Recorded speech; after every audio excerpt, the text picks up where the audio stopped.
Now at Verizon, we're locking in low prices for 3 years guaranteed on my plan. And you can get a single line for just $45 a month when you switch and bring your phone. That's our best price ever on unlimited welcome with autopay plus taxes and fees, guaranteed for 3 years. Because at Verizon, we got you. Visit your local DC Verizon store today. $20 monthly promo credits applied over 36 months with a new line on unlimited welcome. In times of congestion, unlimited 5G and 4G LTE may be temporarily slower than other traffic. Domestic data roaming at 2G speeds. Price guarantee applies to then current base monthly rate. Additional terms and conditions apply.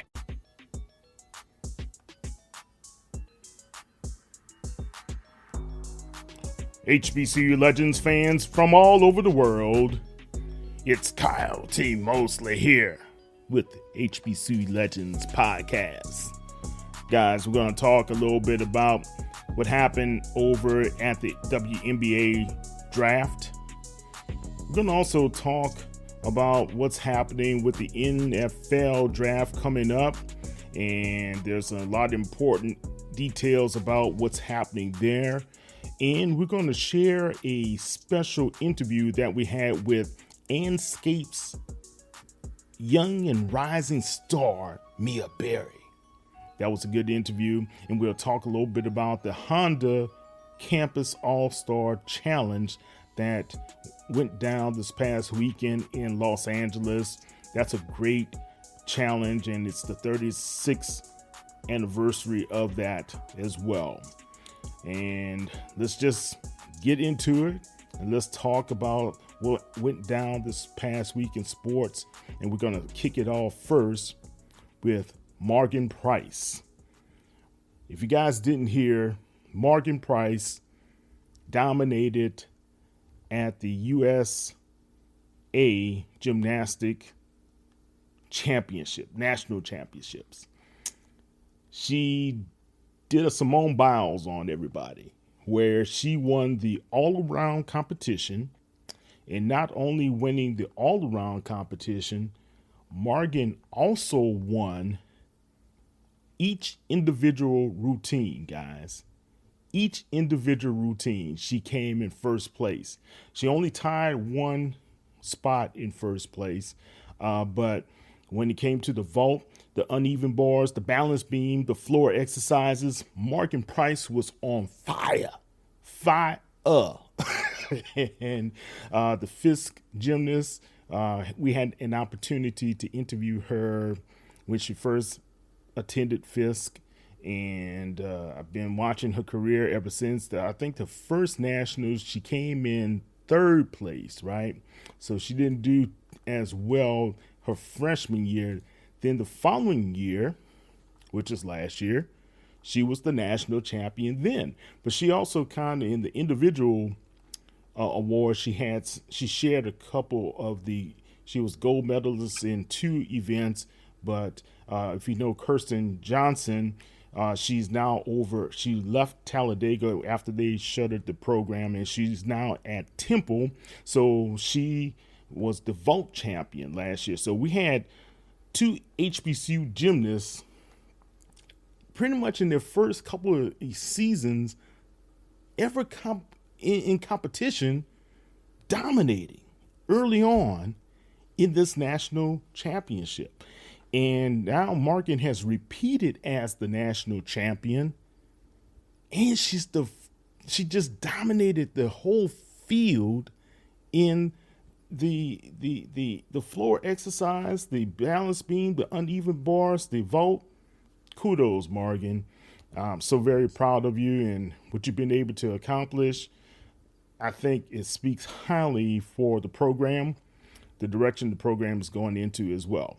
So does Morgan Price stay at Fisk one more season for her senior year?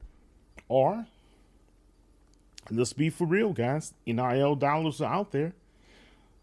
Do one of the Power 4 conferences make a run to bid for her services? And I don't know. Morgan she's a Tennessee girl. Seems like she's pretty set on staying at Fisk. But hopefully we'll have a chance to speak with her about what has gone down at the championship as well. So congratulations, Morgan. Very, very, very proud of you. for your accomplishments. Now, this past weekend, well, not past weekend, on Monday, the WNBA had its 2025 draft. So everybody thought the favorite to be drafted from an HBCU was Norfolk State's Diamond Johnson. And if you don't know, Diamond Johnson is a terrific player. So Diamond competed at the Libby All-Star game a couple of weeks ago when it was the All-Star weekend and the Final Four weekend for the women in Tampa. She dominated there. She scored 21 points. She was the game MVP. She scored 17 of her 21 points in the second half of the game. She showed and proved that she could be able to hang with Zay Green, who was there at the game. And Zay Green, if you guys don't know, Zay Green was drafted. And congratulations to Zay Green. So Zay Green, who has HBCU pedigree out of the University of Arkansas-Pine Bluff, she transferred after Dawn Thornton left to take the job over at Alabama A&M. People thought she was going to follow her there, but Alabama made an offer to her to join, and it was a great move for her because she was their leading scorer this season. I think she averaged a little bit over 15 points per game, but she also had numerous double-double games and scoring in double figures, not double-double games, but scoring in double figures. And Zay Green was drafted by the Washington Mystics. Congratulations to you, Zay, for being our HBCU representative, guys. And if you guys don't know, she became the 8th player who came from an HBCU that has been drafted in the WNBA. So kudos to her. And I have my thoughts on why Diamond. And some people believe it's mostly because of her height at 5'5". However, when you look at Amore, who's coming from the University of Kentucky, and she was the 6th overall draft choice, she's only 5'6". Both of those young ladies play the game well. They play it with a lot of confidence. They play it with a lot of swagger, but they also know that they can be able to create their own shot. So Amore, as well as Diamond Johnson, similar statistics. Diamond had 18.7 points per game. She averaged 5.7 rebounds, 4.3 assists, and 3.3 steals last season for the Norfolk State Spartans, So you can't speak against what Diamond was able to accomplish. And you look at Amore, you have to say congratulations to her because she averaged last season 19.6 points, 6.9 assists, as well as 2.3 rebounds a game. So those ladies weren't too far off. The level of competition, someone can say that Kentucky, especially being a part of the Southeastern Conference, SEC, a lot of tougher conference. Like Zay Green, a lot tougher conference coming into Alabama, but proving after scoring 15.7 points per game, and she posted a double-digit scoring in 29 of the 33 contests, and she led her team in assists at 4.5 points per game. 4.5 assists per game. She's done a pretty good job as well. So congratulations to Zane. Diamond's going to be picked up, guys. Somebody's going to give her an opportunity, even if it's not in the WNBA. European leagues are out there. She can be able to get a shot somewhere. So we'll be looking for Diamond Johnson to be able to pick it up and show her wares out there for everybody to see. We'll be back in a minute, let's talk about what's happening with Underdog Fantasy. Do you ever watch sports and find yourself wishing there was a way to get into the game? So let's go with Underdog. There's finally a way to make those picks on sports without leaving the house, and the game is in your hands. They've got all your favorite leagues, teams, and stars to choose from. Create entries with all baseball picks, basketball picks, or mix and match across other sports. This week on Underdog, I'm looking at the NBA playoffs. I'm choosing LeBron James to be able to score over 30 points per game. But in case he gets hurt, we're going to have Luka Doncic ready in the wings to score over 25 points per game. Don't wait. Download the Underdog app and sign up using the promo code HBCU Legends to unlock a special offer up to $1,000 in bonus cash when you make your first deposit. Join in on the fun, and you can sign up with the promo code HBCU Legends. Claim your special offer today and get up to $1,000 in bonus cash instantly upon your first deposit. You must be 18 years or older, 19 and older in Alabama and Nebraska, 19 plus in Colorado for some games, 21 plus in Massachusetts and Arizona, and present in the state where Underdog Fantasy operates. Terms apply. Concerned about your play? Call 1-800-GAMBLER or visit www.ncpgambling.org. In Arizona, call 1-800-NEXT-STEP or text NEXT STEP to 53342. In New York, call 24-HOPE-LINE at 1-877-8-HOPE-NY or text HOPE-NY. Guys, it's time to get into the game. Download Underdog and use the promo app HBCU Legends to get up to $1,000 in bonus cash and a free pick. Download the app today at UnderdogFantasy.com.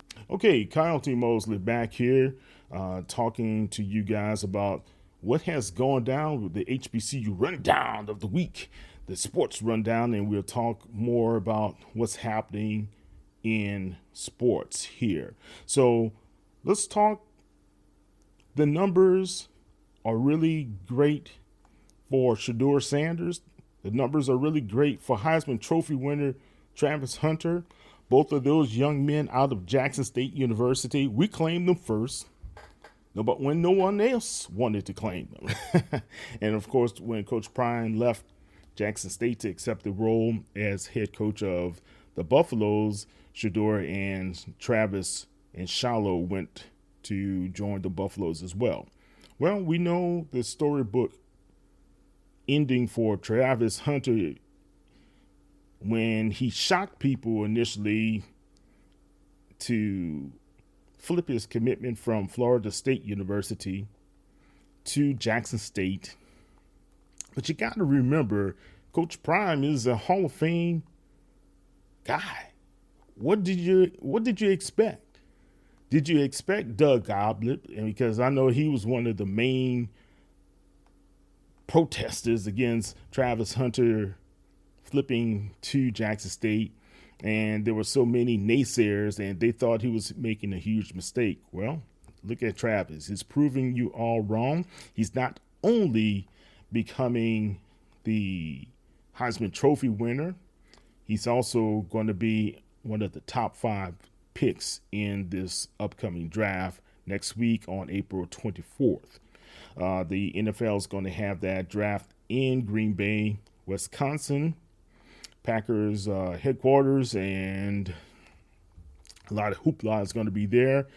They're anticipating that Travis could go in the top 5. Chidor can go slide all the way down to number 9 because there's been some haterade and a lot of negative press against Chidor.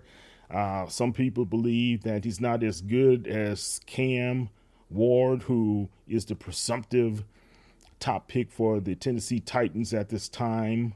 But Cleveland needs a quarterback. New Orleans needs a quarterback after the fiasco that has happened down there, on Bourbon Street with Derek Carr.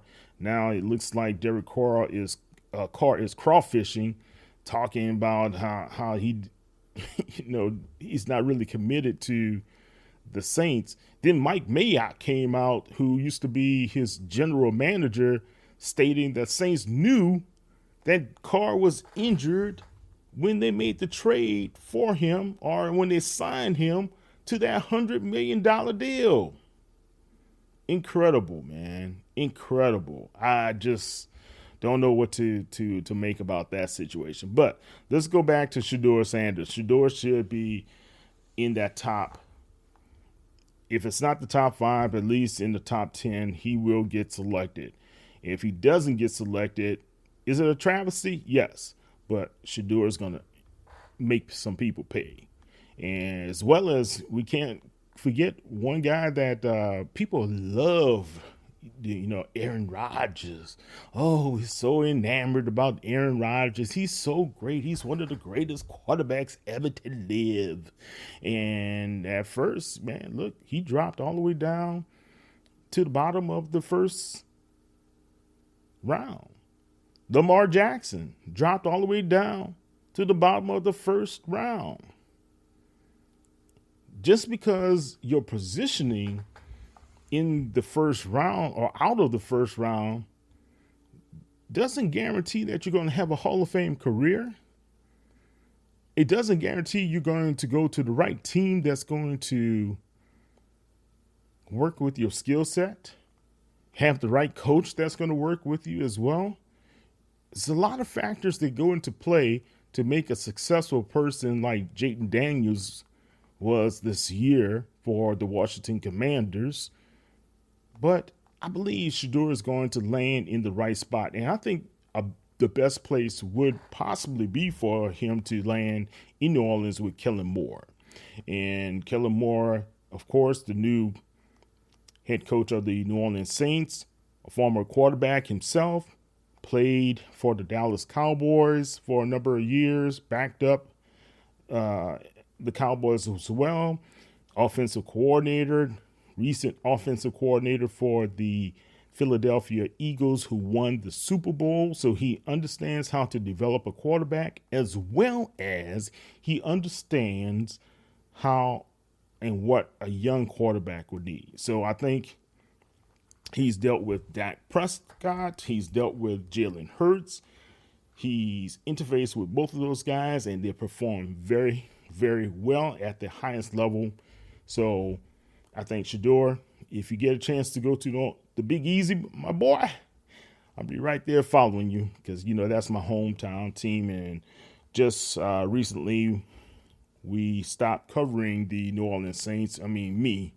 After, since 2006, I stopped covering the New Orleans Saints at Saints News Network, which I founded. And I just needed a little break, guys, mental break, to be able to handle some of my health issues that have been going on as well. So, but anyway, that's where we are at this time. So kudos to what could possibly happen for Travis as well as Chidor. We look forward to those young men making it big on the big stage in the NFL. Now, there are a couple of more Jackson State guys that we need to really key in on. Irv Mulligan, the running back from the national champions, as well as the safety Robert McDaniel, have been trending very high, meeting with different NFL teams. They've been having conversations, private workouts. So this past, a league source got with me this past week and told me that on Monday, Robert McDaniel had a private workout for the Washington Commanders. The coaches were in attendance. Why is that significant? We're talking about a whole coaching staff that went to see who Robert McDaniel was to be able to invest a pick in him, or possibly invest a pick in Robert McDaniel. So let's go back to the naysayers. All the people who would say something negative about HBCUs, because I read Sports Illustrated, the feature on Travis Hunter, and it really nauseated me to a point. And Pat Ford, excellent writer. I can't say anything about his writing, but it's obvious also he was throwing some shade at HBCUs. Okay, so when Ford wrote this one line here, he said, Jackson State, an HBCU at the FCS level, a cut below the top rung of college football, and light years removed from the power programs like Florida State. So I understand he was probably trying to make a comparison of how Travis Hunter got to Jackson State over Florida State, and how vast the difference in what the two programs have to offer. But to say light years, I think that's a problem, in my opinion, because Hunter has dispelled the cut below narrative. If HBCUs were a cut below, Chidor has dispelled that as well. If we're cut below, then why were they flourishing still at Colorado? Okay. So at this point, do we have any HBCU football teams that could possibly go toe to toe with the Power Four, the Power Fives, the Florida, the Alabamas, the Georgias, the national champions from Ohio State, which will play Grambling State this year up in Columbus? I don't know if that's the case where you can say case by case. Maybe there's some other Power Four teams that you would have a FCS team to have an upset. That has happened before. Sam Washington took North Carolina A&T into, I believe, was it Appalachian State they defeated? Whoever, that's where you get the famous meme, "Pay me my money." That Coach Washington is famous for. But long story short, guys, stop the disparaging viewpoints of HBCUs. If you really are afraid of evening the playing field, just say so. That's it. Just say so. Travis Hunter proved he can go to HBCU. He can go to Colorado. He can win and help a team win. If he chooses to be a two-way player in the National Football League, he can help a team win. Bottom line, New York Giants, you guys need to win. You should not allow Travis Hunter to get out of your sights. That's just my opinion, guys. So, and I'm going to stay with it. All right. So those are just some of the top stories this past week that have been on the radar. Of course, the spring games, a lot of teams have culminated their spring games. Prairie View here in Houston this past tonight, they culminated their spring practices last weekend. Texas Southern did here. Got a chance to visit with Coach Dishman as well. You'll hear that interview later in the program. Also, we have a number of hires. Alabama State, they hired Jonetta Hayes as their new coach there. And then you have Virginia State. They just did a hire, as well as Winston-Salem brought back Coach Tiara. So, I mean, it's a lot that has been going on in HBCU, especially HBCU basketball. Coach Mosley is taking over at Compton. So, and then you had the coach from Compton go down to Norfolk State. A lot of movement everywhere. We're going to talk more about that with Mia Berry. So I want you guys to listen into that before we get into it.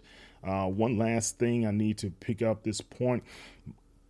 Norfolk State's head coach, Michael Vick, is going to be featured in a docuseries that Michael Strahan is the executive producer.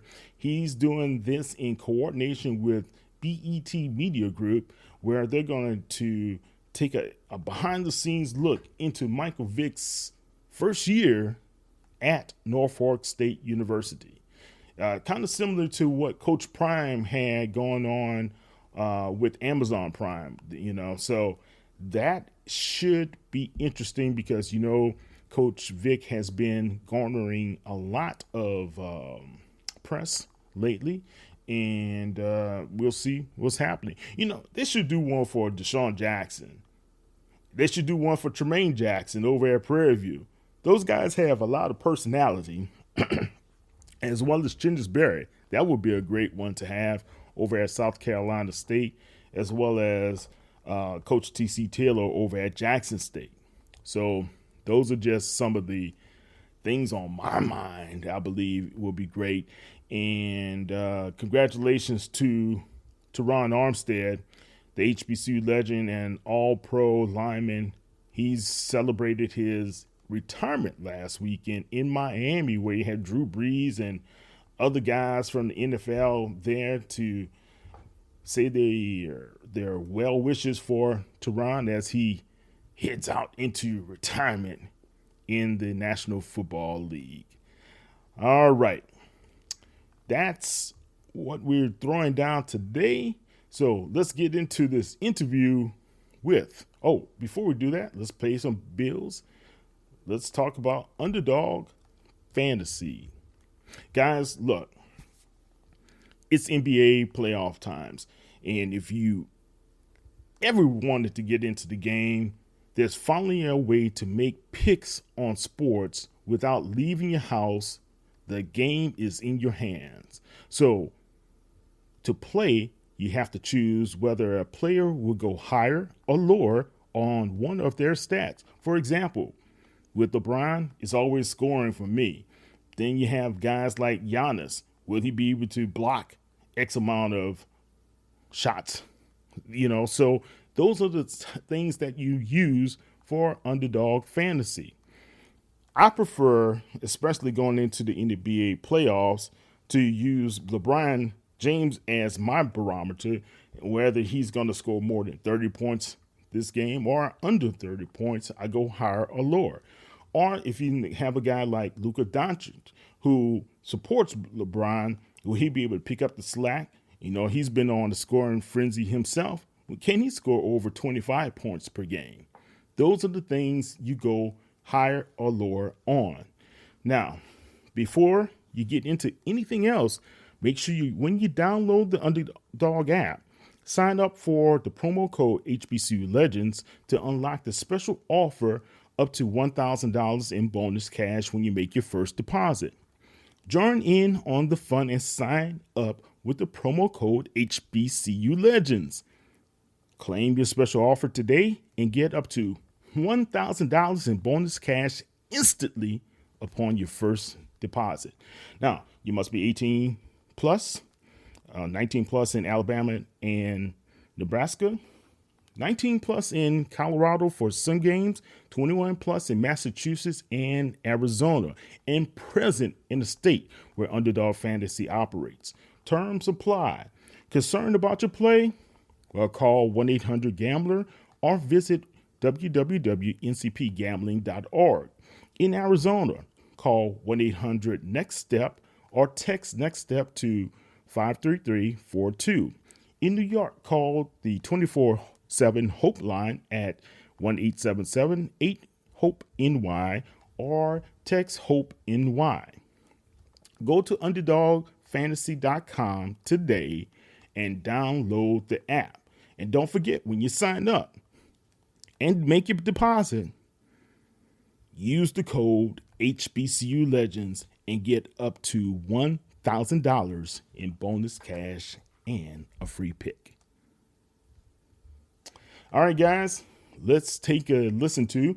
Again, this is Mia Berry that we're going to hear out. And Mia, she writes for Anscape. She's a great talent. Guys, go to read her work. We have to support one another, especially as journalists in this HBCU space. But also, you're going to hear a lot of great things from Mia in the coming years. She's a Notre Dame grad, but she's from Motown. And we're going to talk a little bit about that. So the next voices you'll hear will be myself, Mia Berry, and then we're going into the interview with Jasmine Cockfield of the Honda Campus All-Star Game, where they feature HBCU institutions. So this past weekend, they had over 32 HBCU institutions battling it out for a Jeopardy-like competition. Of course, Morehouse was there. We're the standard bearers, baby. So we're there. Did we win? You'll find out. All right.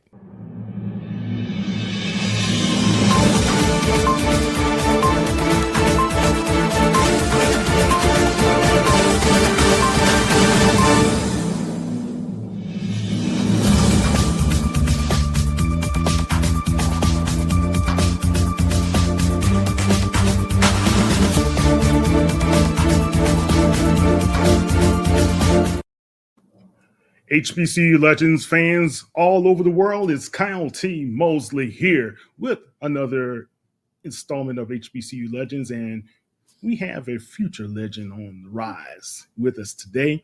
I love her work. If you guys haven't had a chance to read what she throws down every week, she has some major bars out there on Anscape that you have to be able to pay attention to. But the great thing about her, she's not just on the rise. She's one of the premier journalists in the HBCU space.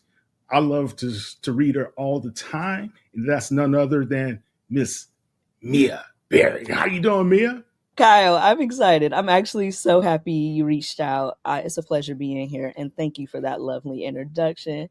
Yeah. Hey, I pray all of that comes into fruition, that future legend. So I'm actually happy to be in the building with the legend himself. I love your work as well. So happy we actually get to connect on your show instead of just passing each other in press boxes. So all is well on my end. I'm excited.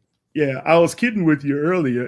And first, thank you. I was kidding with you earlier, but guys, we were at the Celebration Bowl and I'm going one way, Mia and Bill Roden going the other way. I'm like, and Bill said, hi, I'm Bill. I'm like, hey, how you doing? I'm a fan of your work. And then Mia's right there. I said, hey, how you doing? I'm like, oh, wow, that's Mia. And I was starstruck, guys. I went up. I was like, that was Mia and Bill. That was me. You're not Eddie Murphy. Me and Bill. Me and Bill. Were you shocked with the height difference? Because people are like, oh. There's a huge height difference there. Yeah. You're like, I bet you. I was like, hey, Bill. Hey, Bill's, Mia. He's like 6'5", 6'6". Bill's huge. I'm like, he's a gentle giant, but if you ever had a chance to read Bill Roden, you know how great his work is, and he's going to be installed in the Sports Writers Hall of Fame on tomorrow, correct? I believe so. Tomorrow, North Carolina A&T. I'm excited for Bill. It's been learning from him. Wow. And we'll talk a little bit more about that first. But Mia, tell everybody about you. I know you're from Detroit. You're a native of the mold town of Motor City. But talk about you and who Mia Berry actually is and for the HBCU space.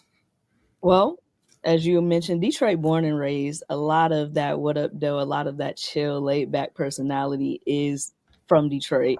People are like, oh, yeah, that goofiness. I am a product of my city, and I am very proud to represent in any way that I can. It's kind of shaped who I am, shaped, what I like, especially when it comes to sports. Motor City, like I always crack jokes, long suffering, It started off so high, I'm in kindergarten, the Pistons winning the NBA championship. I'm at a parade, and then it's you guys don't know anything. I'm from New Orleans. We are long suffering, not you guys at Detroit. Super Bowl. We won one, but that's it. And no other professional sport in New Orleans has won a championship other than the Saints. Yeah, but you guys have had some high years. You've had the Chris Paul years. You got Zion right now. You guys have a little some. Detroit, up, down. The Lions are good again right now. So that's something I'm bragging out. I'm like, man, I'm so happy I got my Lions gear when it was on clearance. Because now they charge you full price for everything. You can't be a bandwagon. Like them Dick's Sporting Good t-shirts used to be $9.99. They were giving them away. Now they up to like $60. I'm like, ooh. Really? Yes. Thank God for my wardrobe. But for me, One thing, I've always been sports. That's kind of that was my upbringing. I played everything, anything. Did you? Yes, I did a little soccer. I did basketball, like that Detroit aggressiveness. Yeah, everybody played basketball at some point in their life in Detroit. Even Yeah. if your parents just want you to try it, that's like the entryway sport. I did soccer, but that was more so like a church league just to burn energy. But my dad Okay. was feeling that Detroit bad boy energy. He's like, yeah, I'm gonna make her play basketball. And I already cracked a joke earlier. I'm a little, God ain't give me the couple inches to play. I'm 5 feet, so I love the game. And then going to college, I just stayed around the game, and that's kind of what inspired, the flip into journalism. And being a female athlete, I always was attracted to giving women coverage because right now it's cool. Like Yeah. everybody's talking Angel Reese, Caitlin Clark, Asia Wilson.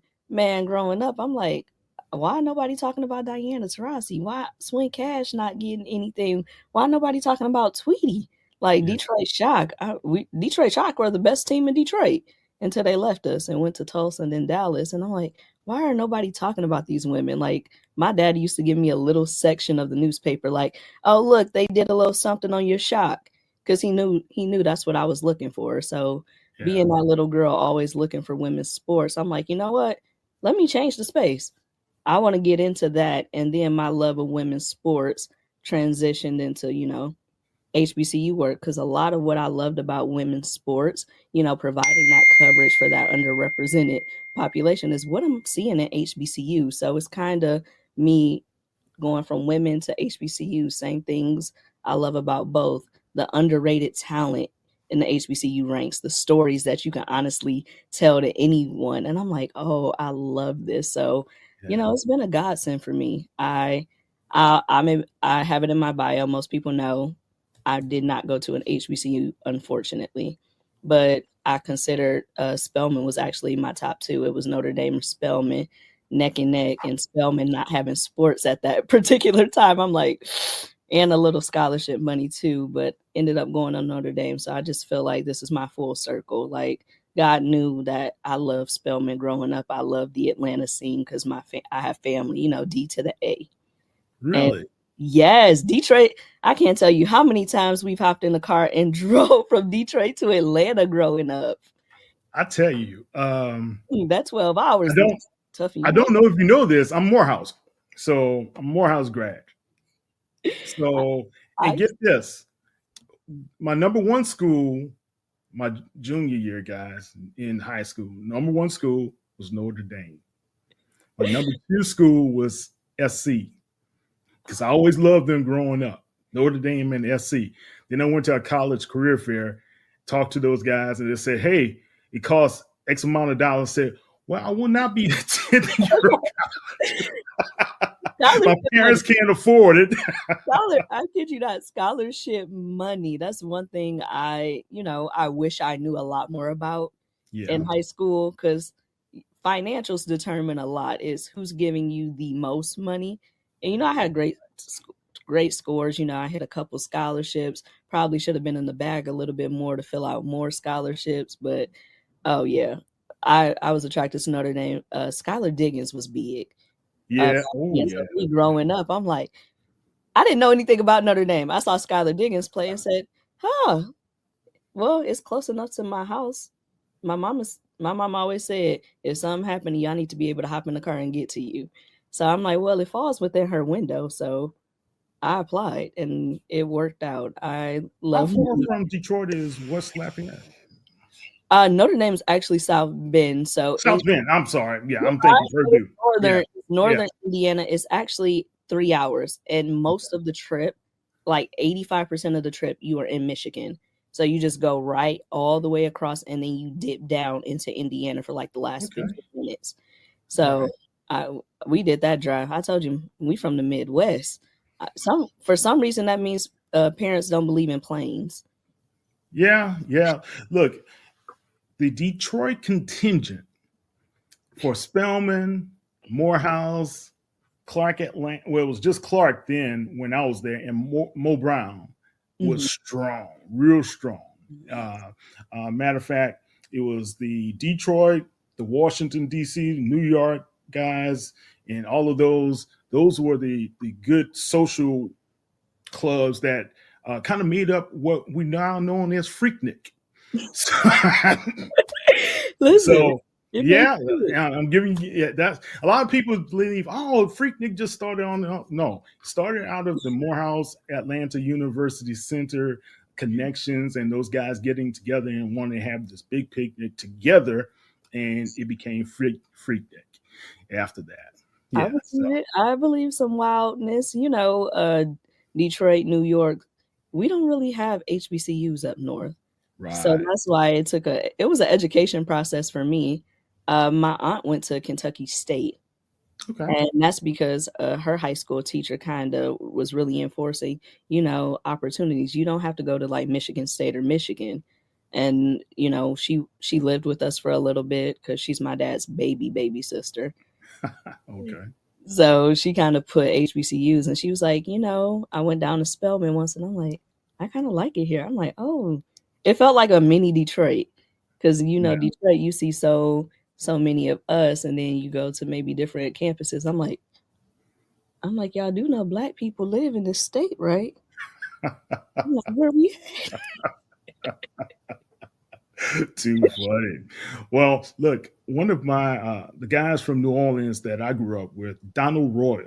He played basketball for Notre Dame. He was the first guy out of St. Aug High School to go up to play in Notre Dame, and a lot of people didn't know about Notre Dame like I knew about it. I was like, man, it was so great, and he eventually played in the NBA as well. So, but the cool thing about Notre Dame for me was the storied legends from Newt Rockne to Parsegian and all those guys. It was things I grew up watching every Saturday morning. You wanted to see what was happening with Notre Dame. And you also got USC, but do you ever watch sports and find yourself wishing there was a way to get into the game? So let's go with Underdog. There's finally a way to make those picks on sports without leaving the house, and the game is in your hands. They've got all your favorite leagues, teams, and stars to choose from. Create entries with all baseball picks, basketball picks, or mix and match across other sports. This week on Underdog, I'm looking at the NBA playoffs. I'm choosing LeBron James to be able to score over 30 points per game. But in case he gets hurt, we're going to have Luka Doncic ready in the wings to score over 25 points per game. Don't wait. Download the Underdog app and sign up using the promo code HBCU Legends to unlock a special offer up to $1,000 in bonus cash when you make your first deposit. Join in on the fun, and you can sign up with the promo code HBCU Legends. Claim your special offer today and get up to $1,000 in bonus cash instantly upon your first deposit. You must be 18 years or older, 19 and older in Alabama and Nebraska, 19 plus in Colorado for some games, 21 plus in Massachusetts and Arizona, and present in a state where Underdog Fantasy operates. Terms apply. Concerned about your play? Call 1-800-GAMBLER or visit www.ncpgambling.org.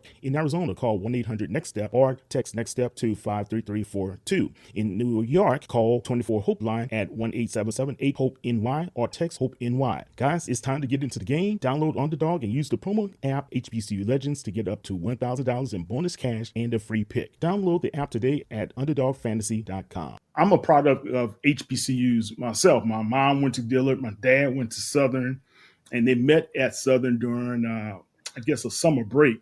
And here I am. So anyway, Hey, yeah, I love those type of love stories. yeah, it was pretty cool. My grandmother, his mother, attended Dillard as well. And it was kind of shocking. And I know I'm kind of hijacking the interview, but it was kind of shocking to me for my graduation at Morehouse. We're standing in front of one of the buildings that is adjacent to Atlanta University. And she's like, yeah, that used to be my classroom I taught in. I was like, what? She never told me all these years that she taught at Atlanta University. She graduated, she told me that, but she also taught there. And I passed that classroom so many times of those years, and it was just special to have that connection, man. So it's good. It's good that you had that connection with HBCUs, but especially what you're doing today when you spotlighted Diamond Johnson just recently, and you also talked about the prospects of HBCU candidates getting into the WNBA. Do you think this is the year we have multiple draft choices, or is Diamond Johnson just the main focus? I would be surprised if we don't have multiple this year. One thing, I've been covering, HBCU players. I'm like trying to do, give them the promotion that they need. Like Right. Jackson State, I was highlighting Amisha Williams Holiday, Angel Jackson, Adriana Evans. She didn't get drafted, but she had the tools and the skill set to get there. This year, the WNBA has shown over the last few years that they are willing to look at these HBCU players. And I think this year, I think we get two. I think we get Diamond Johnson out of Norfolk. Someone asked me, what is your unbiased and biased opinion about Diamond? They're like, unbiased. I really feel like she should go no later than middle to late second round. I'm looking at her talent. I'm looking at the way she's improved from that first year with Larry Vickers to her second year. Some people say, oh, this person improved. I'm like, no, Diamond actually improved under Vickers. A lot of elements of her game, her mid-range is so fluid now. She's become a little bit more consistent from beyond the arc. She's learning how to feed her teammates. Those throwback passes. I'm like, woo, that ball is moving. And you can see the development. And I believe people are going to take note of that. Like, this isn't the Diamond Johnson, the 5-star that just did 5 years of college ball and you get the same player repackaged. Right. No, you're getting a better and more improved. So I think Diamond off rip, unbiased, I feel like she should go top of second round. There are not too many guards that I've witnessed that are better than Diamond. The only knock on her that I can really see teams having is her height. But I see Georgia Amore in the first round, so I'm like, height's not a problem. Height's not a factor. Right. If you can ball, you can ball. It shouldn't be a factor, right? It shouldn't. And Diamond hasn't lost a step in her game whatsoever. She's gotten better, even from NC State. You saw what she did against Maryland. Like, come on. Let's not act like Diamond isn't as great as people are saying she is. So Diamond, and I'm going to throw it to also Zay Green. Zay, I saw her preparing for, I guess she's been doing a lot of training recently as well. And I like her game. She's always been a very intense player. Talk about her. First time I saw Zay Green, I was at Notre Dame. She was a freshman at Tennessee. Tennessee, the Muffin McGraw, Pat Summitt, that whole rivalry. So they came to South Bend. And I remember being a student reporter just in awe of her as a freshman. The way I'm underneath the basket, the way she jumped so high for a rebound, I'm like, girl, don't bring it down. Just dunk it next time. Like her, explosiveness just as a raw freshman. And you can tell certain players like, oh, she hasn't even peaked yet. This is all athleticism. She doesn't even know the game just yet. And you already, I tell people this story all the time about Zay. I can see that greatness. I'm like, oh, this girl is going to be something. And, she had a couple up, down, some injuries, the ACL tears, ended up at Pine Bluff. And I'm like, hold on, wait, she's in my wheelhouse now. Wait a minute. She's on my coverage player. So very excited to reunite with her and seeing, her relationship with Coach Thornton out at Arkansas-Pine Bluff and really see her confidence come back. I think that's what really took it over the top for Zay, up and downs, injuries, ACL tears. You can come back physically, but not a lot of players come back mentally. Right. So I was happy to see, the support that Coach Thornton gave her at UAPB and for Zay to kind of reintroduce her game to people. I'm like, this is the same Zay I saw at Tennessee. That Zay has that size. You can't really teach size. 6'2" guard, so natural, so fluid with it. The shot, the ability to get to the basket. Yeah. So I've been a huge fan of Zay's game. And, people, I'm saying these are HBCU prospects. People are like, are they really? Yes. Diamond Johnson, HBCU prospect. Zay, throughout her career, she spent 3 years at Arkansas-Pine Bluff, longer than any other stop on her journey. I'm Yeah. calling her HBCU through and through, and I think both of them tremendous gets. I'd hate saying steals because they're literally the best players I can see. They fit on multiple different teams. So I hate to call them steals, but any team that drafts Diamond or drafts Zay, y'all got a good one. And I'm Yeah. looking forward to seeing multiple HBC Diamond and Zay playing this year. What I loved about Diamond, not only that Maryland game, but Oof. when she took over this All-Star game, that Libby's women's college All-Star game in Tampa, that was like icing on the cake. Like, what now can you say that I can't do?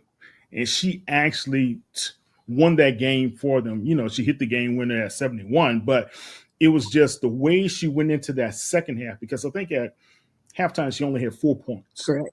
Right. And then after that, she just took the game over. And you did a good spotlight on her as well. What is it about her character as a player that you would like people to know?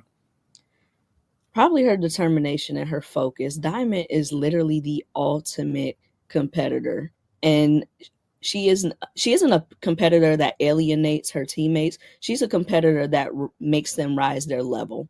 You saw it with Mimi Wheeler talking about how much better Diamond made her. Nia Fields, they all rave about her work ethic and how she's so competitive that it elevates the talent around her, which you don't always get with stars. Sometimes you get a star, and then for that star to shine, everybody else might have to dumb it down a little bit just so they can shine. No, with Diamond, everybody sees her. They're like, okay, we're going to elevate around her. And every single team she's been on, she's elevated the talent. And I think that's what a lot of people should know about her. She's not you hear all these athletes with these issues. Oh, this athlete's selfish. That is not Diamond. Diamond can be on that floor. If she has no points, if she's, dishing it out and facilitating the offense and her teammates are shining, she's happy either way. If that score, as long as that scoreboard says she's winning, she's good either way. And her play. And I heard Coach Vickers kind of addressed the fact that some people were having issue with her scoring production went down this season. But if you have someone like Wheeler there, how much ball can you go around? So I think they complemented one another very, very well. Yes, it's also the HBCU tax, especially when it comes to these professional athletes. There's this inherent bias when it comes to a lot of talent evaluators where they don't always respect the talent level that is in the HBCU. So they're always looking at any minor thing to discredit this, that, or whatever. And I'm like, her talent production looked down, but her assists went up. Yeah. Like, come on. These players don't need to average 20. I'm seeing first round draft picks mock drafts that aren't averaging 20. And some who get into the first round and have been first round draft choices in the past who came from P4s or whatever really didn't pan out as well. So one thing we have to be able to look at is what has that player gone through. And you said there's been some trials and tribulations on both sides for Zay as well as Diamond, but they weathered through those storms and they have really produced great games, and people have highly respect what their abilities are on the court, right? Absolutely. Nothing but resilience with those two. So I'm excited. I have like my little personal watch party going on. I got some stuff pre-written because I'm expecting. Really? I would say most HBCU fans kind of expect to go in and witness some history. Do you ever watch sports and find yourself wishing there was a way to get into the game? So let's go with Underdog. There's finally a way to make those picks on sports without leaving the house, and the game is in your hands. They've got all your favorite leagues, teams, and stars to choose from. Create entries with all baseball picks, basketball picks, or mix and match across other sports. This week on Underdog, I'm looking at the NBA playoffs. I'm choosing LeBron James to be able to score over 30 points per game. But in case he gets hurt, we're going to have Luka Doncic ready in the wings to score over 25 points per game. Don't wait. Download the Underdog app and sign up using the promo code HBCU Legends to unlock a special offer up to $1,000 in bonus cash when you make your first deposit. Join in on the fun end. You can sign up with the promo code HBCU Legends. Claim your special offer today and get up to $1,000 in bonus cash instantly upon your first deposit. You must be 18 years or older, 19 and older in Alabama and Nebraska, 19 plus in Colorado for some games, 21 plus in Massachusetts and Arizona, and present in the state where Underdog Fantasy operates. Terms apply. Concerned about your play? Call 1-800-GAMBLER or visit www.ncpgambling.org. In Arizona, call 1-800-NEXT-STEP or text NEXT STEP to 53342. In New York, call 24-HOPE line at 1-877-8-HOPE-NY or text HOPE-NY. Guys, it's time to get into the game. Download Underdog and use the promo app HBCU Legends to get up to $1,000 in bonus cash and a free pick. Download the app today at underdogfantasy.com. Come in with that expectation because I think we're going to see two very talented HBCU products hear their name called, and we all should be excited and, go ahead, tune in on that WNBA merch website to see. I don't know which teams we're supporting just yet, but be ready. Be on the lookout. Be ready for it, right? Now, wallets ready. Now, you also covered football as well, Mm-hmm. and we talked about HBCU prospects. Let's talk about some HBCU prospects that have been pretty resilient as well, have abundance of talent, but they've also been getting that negative press. Mm-hmm. And the negative press can come from anyone from the haters to the execs who want them to fall down to them. You never know where it's coming from. Chidor Sanders as well as Travis Hunter, Heisman Trophy winner. He was a Heisman candidate, in my opinion. Chidor should have been up there as well. What are your initial takeaways with both of these young men right now going into the draft?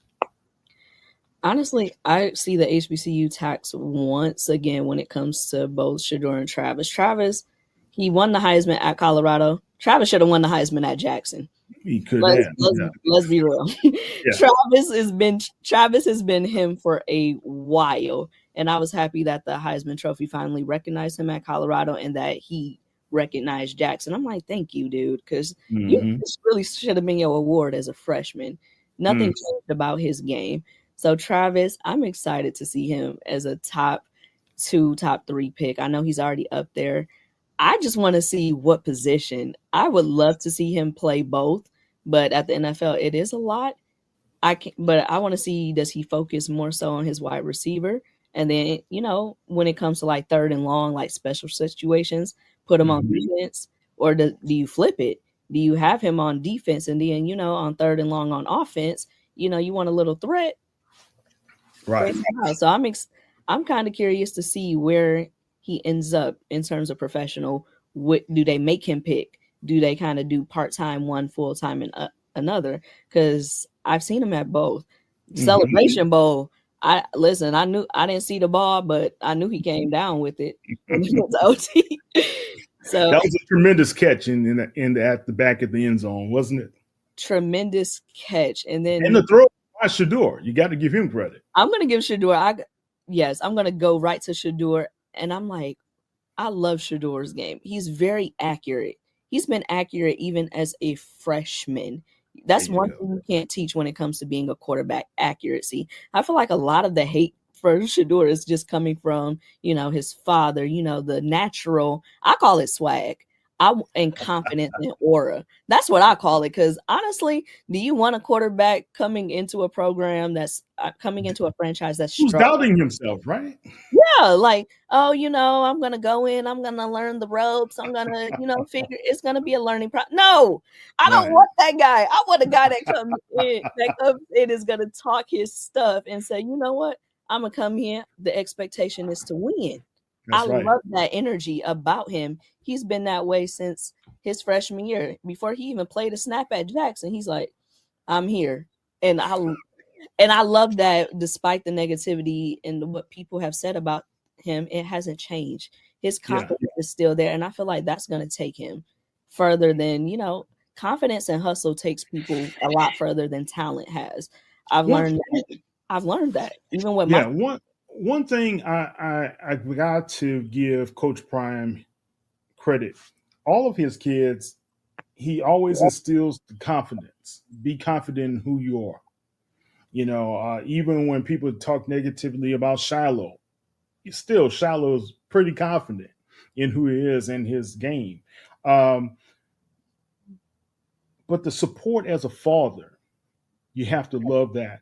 I know down in New Orleans, people thought Archie Manning was overly protective when it came to Eli and when it came to Peyton, but now he's applauded for doing so. Why is it that Deion is getting such a negative, I guess, narrative on him being that type of father that wants the best for his kids?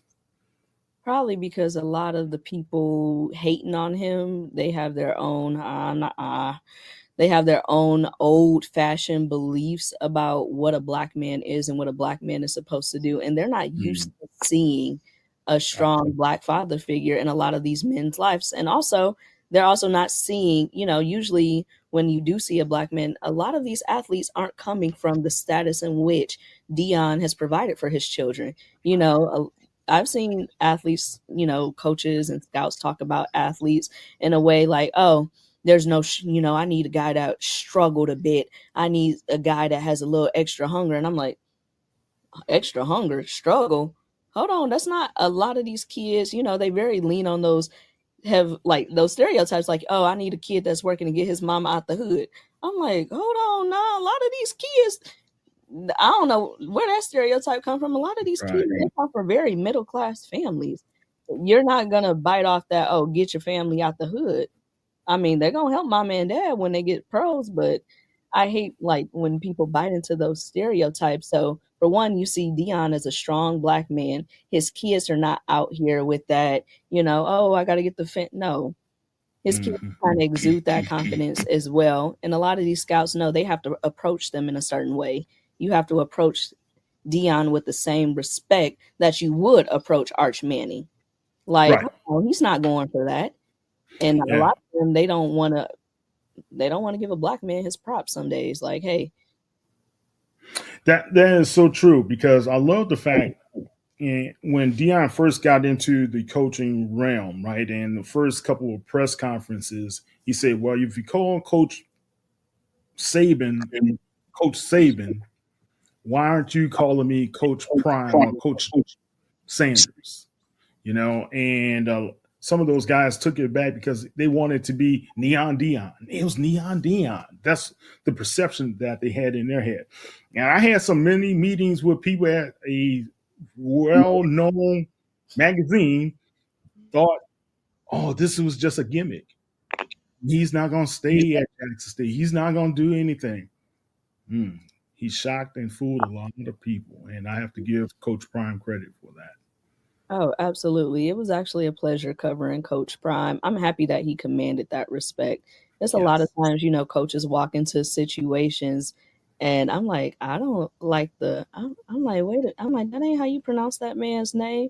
I'm like, you could have asked for some clarification. Hold on. I'm like, this man don't coach Grant.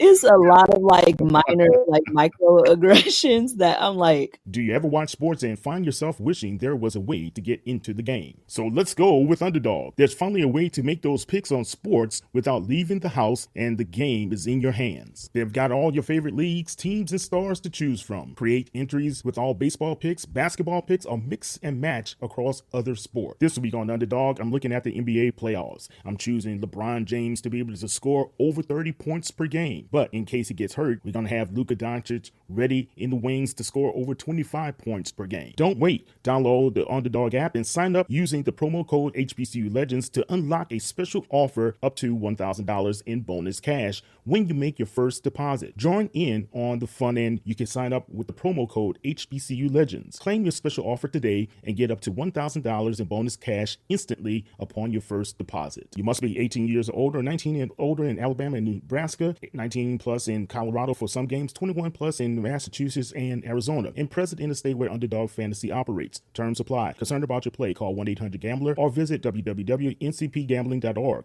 In Arizona, call 1-800-NEXT-STEP or text NEXT STEP to 53342. In New York, call 24-HOPE line at 1-877-8-HOPE-NY or text HOPE-NY. Guys, it's time to get into the game. Download Underdog and use the promo app HBCU Legends to get up to $1,000 in bonus cash and a free pick. Download the app today at UnderdogFantasy.com. Like, that made a media member turn sideways.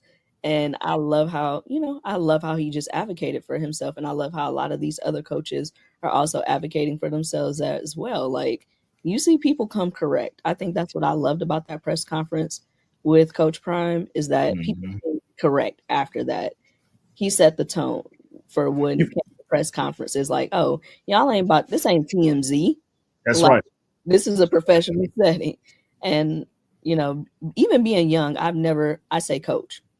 Hey, coach, how you doing? It's kind of like, give that person that respect. And it's just not just respect, but it's an honor to be a coach at that level. Mm-hmm. Any level, in my opinion, because you have the responsibility of caring for student athletes, and that means a lot. Their development means a lot. The guidance you provide and the mentorship you provide means a lot, more than anybody can ever imagine. And sometimes those conversations between student athlete and coach can go much further than what you would get into the classroom sector. So those are valuable times. All right, Mia, and last couple of things. Let's talk about this. HBCU coaching is, especially in basketball, I haven't seen anything like this before. From the coaching ranks in basketball on the women's as well as the men's side, it's a evolving amoeba right now. Revolving and evolving right at this time.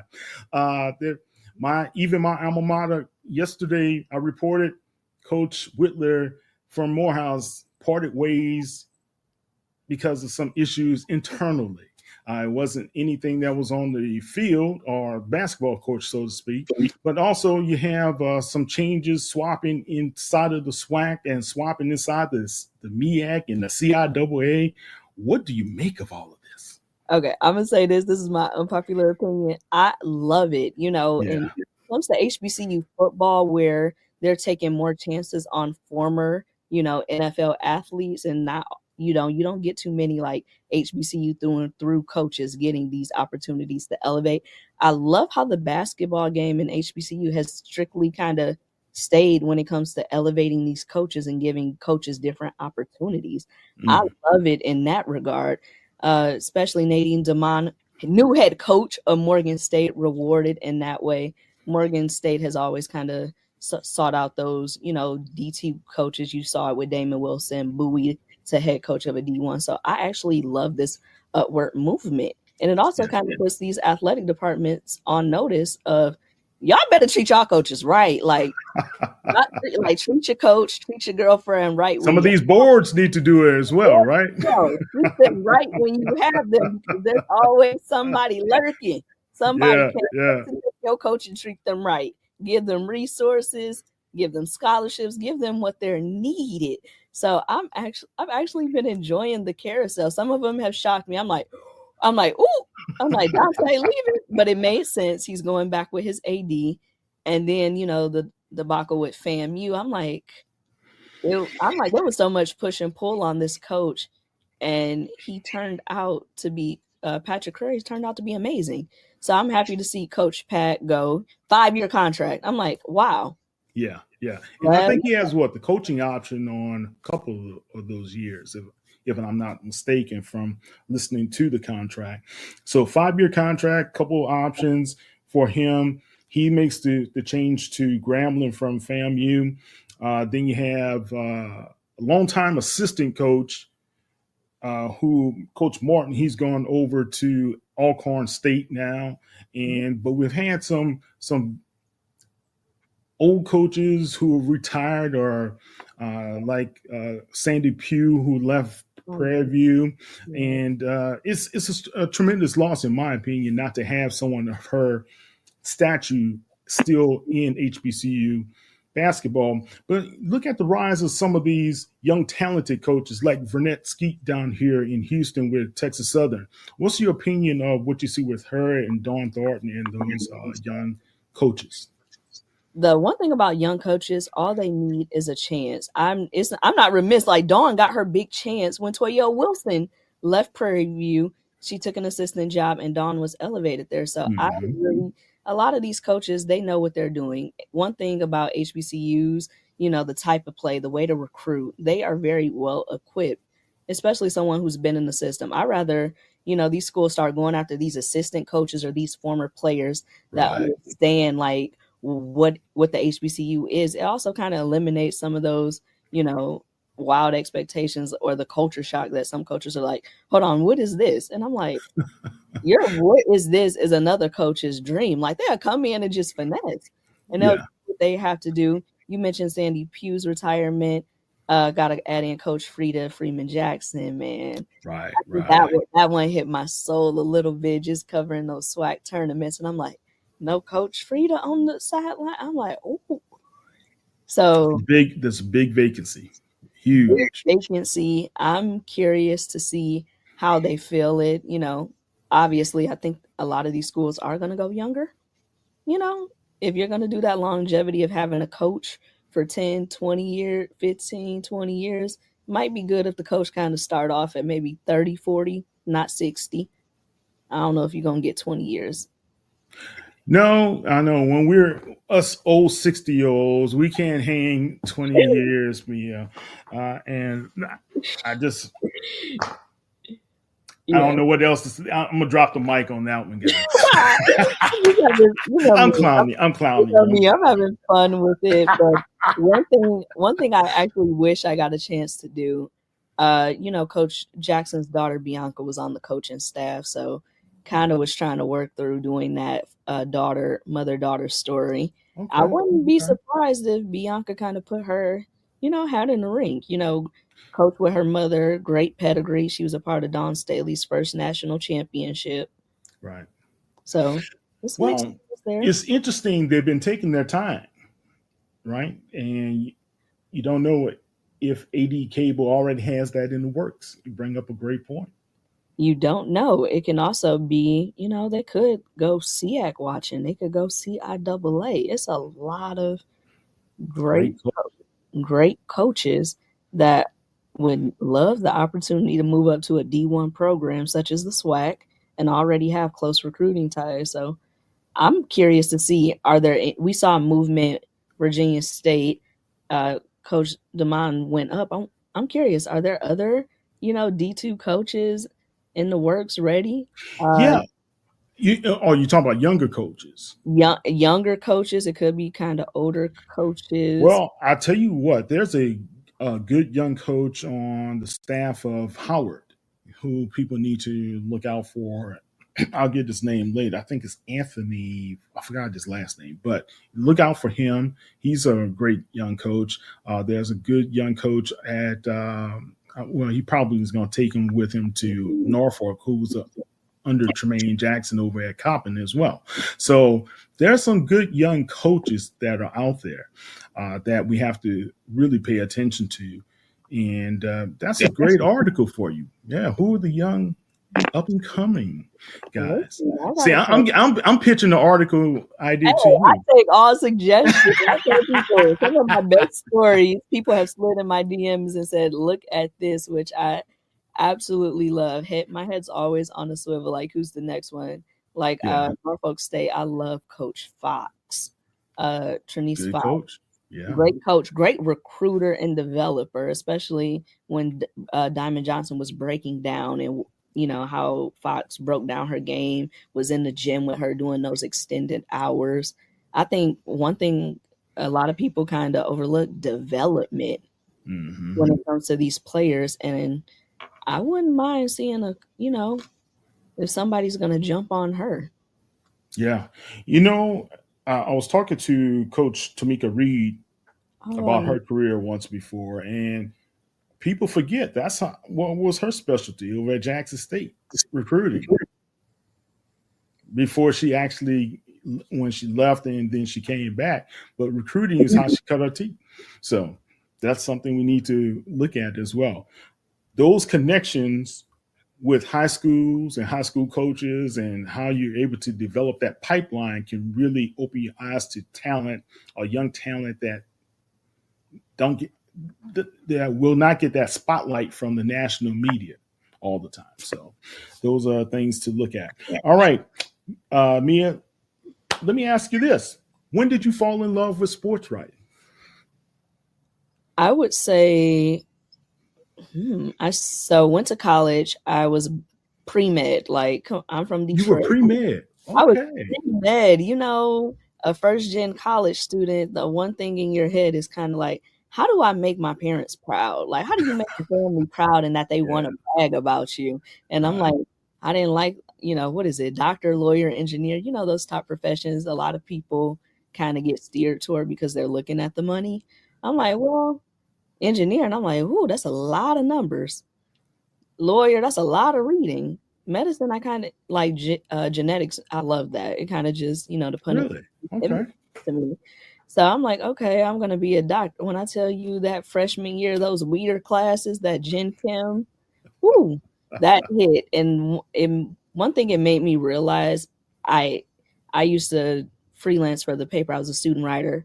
I used to cover women's volleyball, and there was a point in time where I'm like, I had an exam the next morning, and I was staying up trying to finish an article about a volleyball player, a volleyball coach.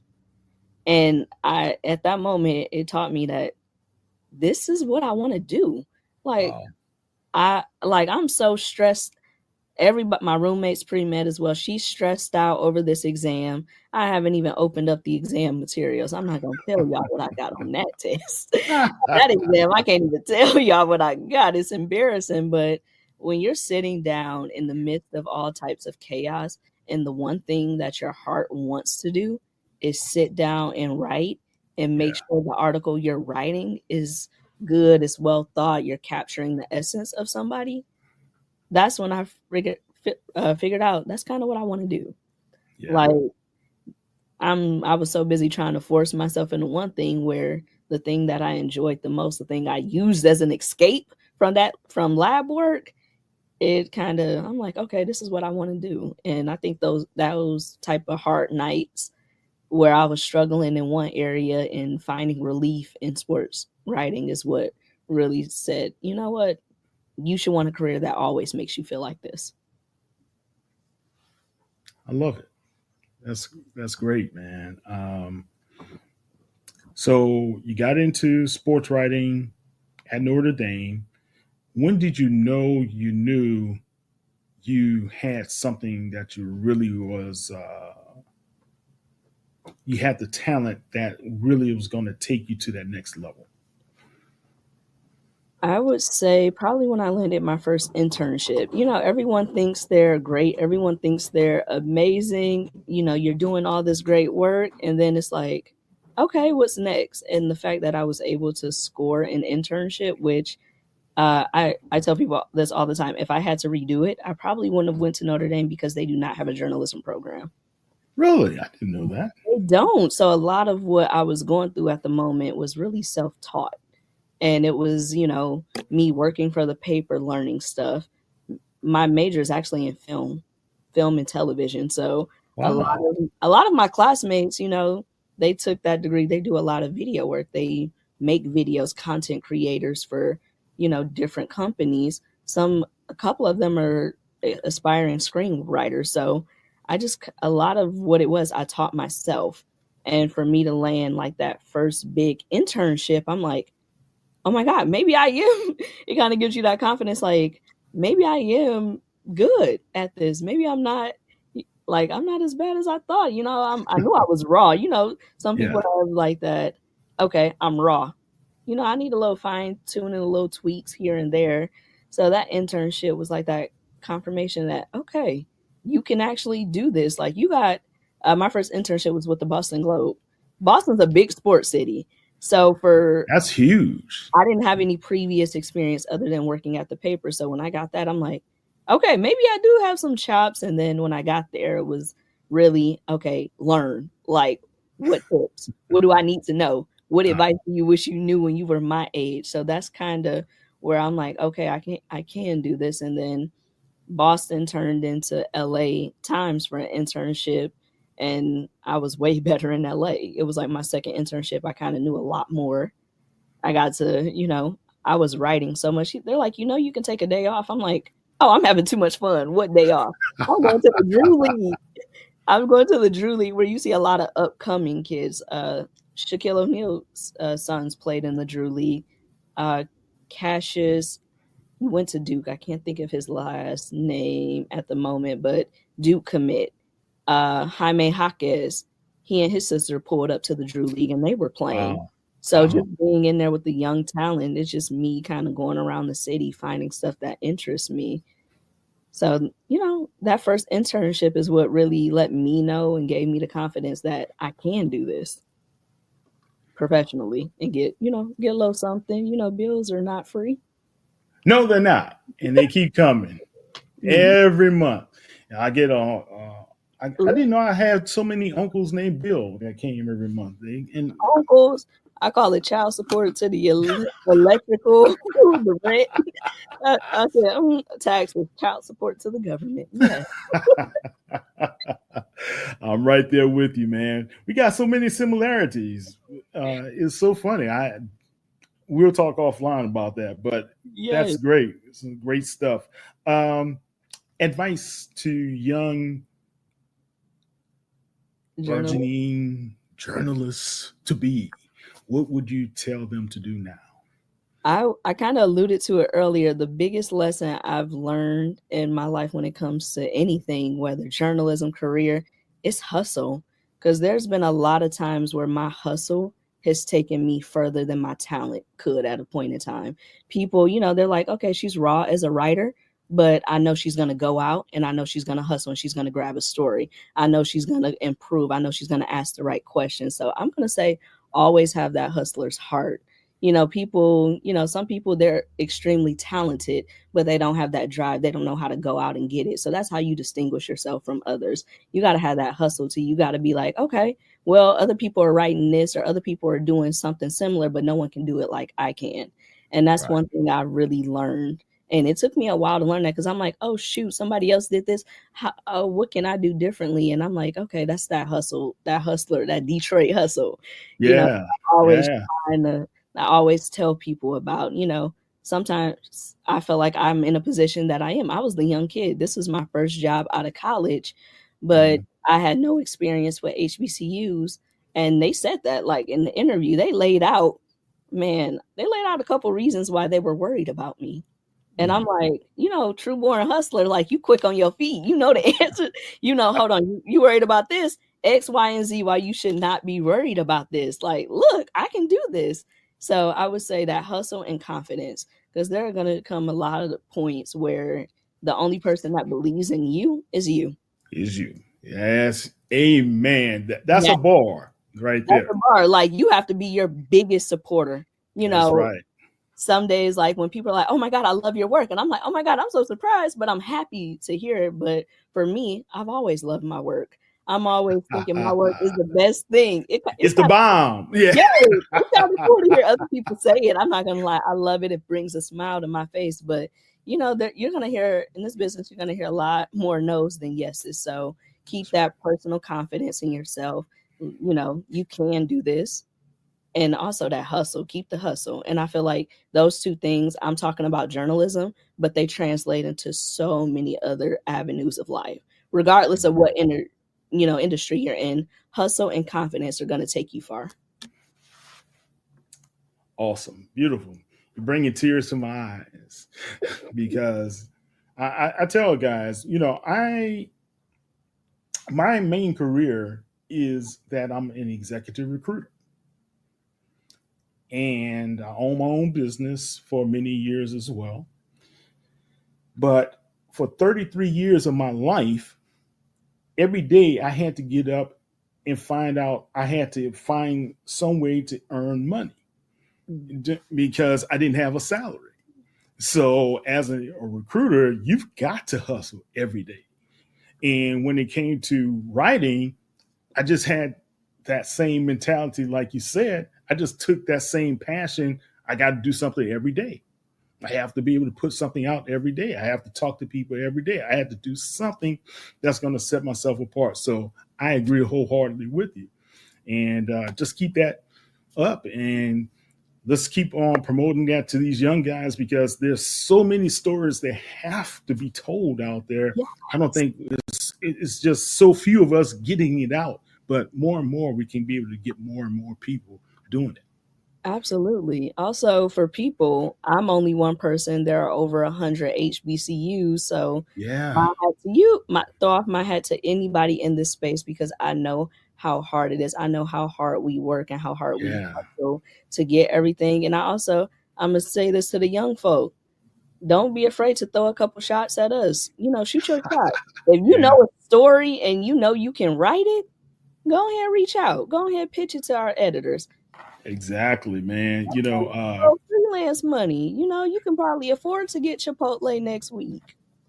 Exactly. With guac on the side and some queso. Now you don't have to be double meat. You don't have to be skimpy with it.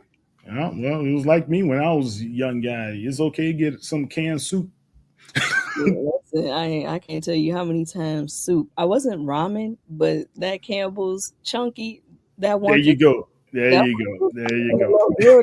That'll get you through the night. It'll get you through the night, baby. I was telling my son that he's up in New York at acting school, but I was like, hey, man, have you ever heard about soup?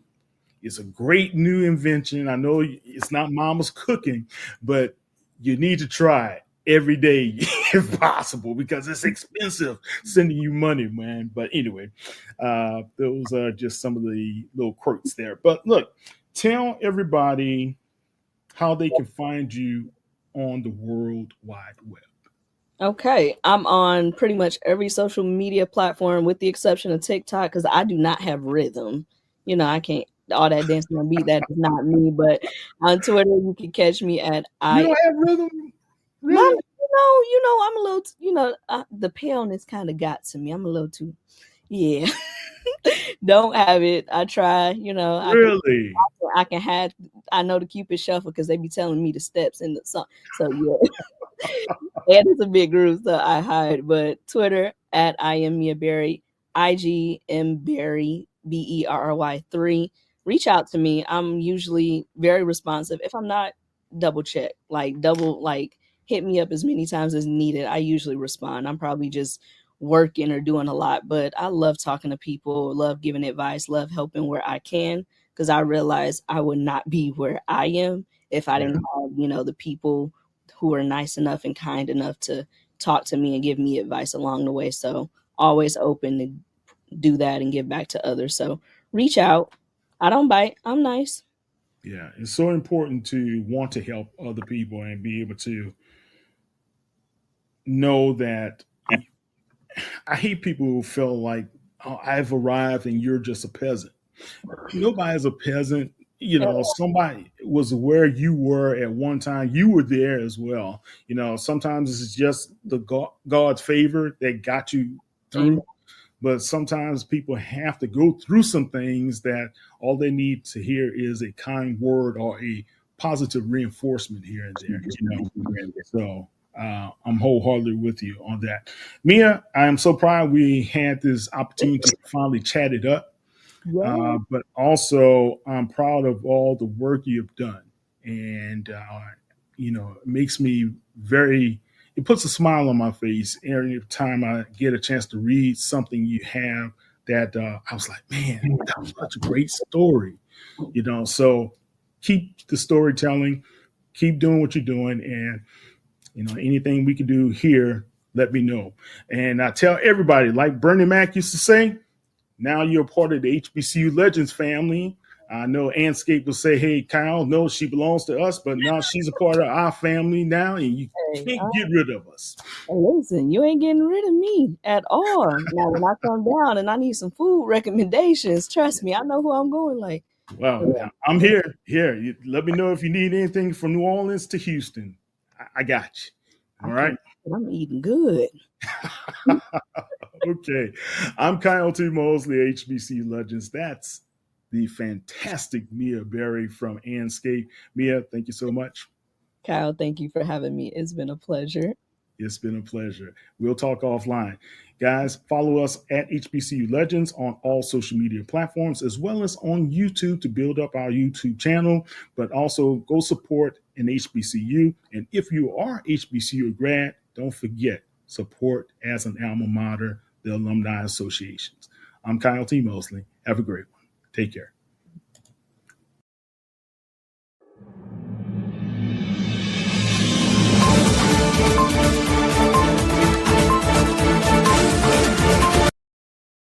All right, we're here with Coach Dishman. Coach, spring game just concluded. What's your thoughts? Atlanta. Oh, I thought I was singing a song like somebody else. Atlanta. I guess I can't sing that well, so I'm going to go ahead and say I think we got out healthy, which is great. And our goals remain the same. Beat the school up north, win the SWAC, win the West, and go to Atlanta. And go to Atlanta. Yeah. So you still have Georgia on your mind. Yeah, I would sing it, but I can't sing it good, and I'm not gonna sing. And other people who can't sing it good shouldn't sing either. No, we're gonna leave that to them. Coach. All right. What's the next step after the spring game? What's the progression for the Tigers team? Classroom. Yeah. Every guy's got to get in the classroom, keep the grades up.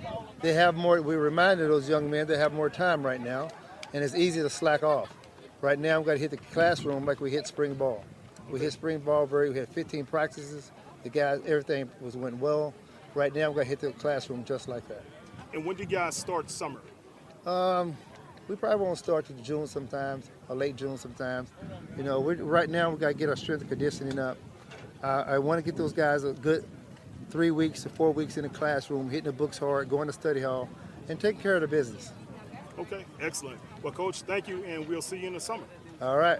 Do you ever watch sports and find yourself wishing there was a way to get into the game? So let's go with Underdog. There's finally a way to make those picks on sports without leaving the house, and the game is in your hands. They've got all your favorite leagues, teams, and stars to choose from. Create entries with all baseball picks, basketball picks, or mix and match across other sports. This week on Underdog, I'm looking at the NBA playoffs. I'm choosing LeBron James to be able to score over 30 points per game. But in case he gets hurt, we're going to have Luka Doncic ready in the wings to score over 25 points per game. Don't wait. Download the Underdog app and sign up using the promo code HBCU Legends to unlock a special offer up to $1,000 in bonus cash when you make your first deposit. Join in on the fun, and you can sign up with the promo code HBCU Legends. Claim your special offer today and get up to $1,000 in bonus cash instantly upon your first deposit. You must be 18 years or older, 19 and older in Alabama and Nebraska, 19 plus in Colorado for some games, 21 plus in Massachusetts and Arizona, and present in a state where Underdog Fantasy operates. Terms apply. Concerned about your play? Call 1-800-GAMBLER or visit www.ncpgambling.org.